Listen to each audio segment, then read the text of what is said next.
Pedro na área e hoje, galera, estou aqui num lugar diferente. Onde que é isso?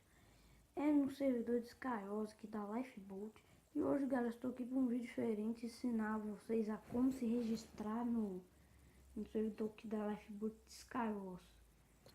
Espera aí, vou tirar da terceira pessoa aqui, né? Primeiro vocês vêm aqui no chat, escreve aqui, ó, barra register seu nick. Vou colocar meu nick aqui. Aí você aperta aí. Aí depois você escreve seu nick de novo. Pronto. Aí depois você coloca um e-mail. Você coloca o seu nick. Seu nick arroba gmail.com. Aí você aperta. Aí depois você. Aí vai aparecer isso ali, ó. Here I know register. Aí você só faz isso aqui, ó. Seu nick de novo. Aí, ó. Aí pronto. Login aí, fui logado.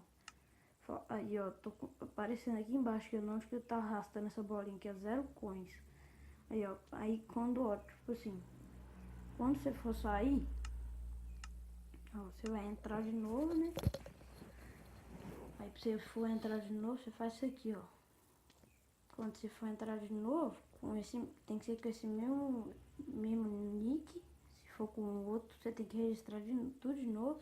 Aí quando você for colocar, você já faz isso aqui, ó. Você coloca o seu nick. Aí, ó. Pronto, fui logado.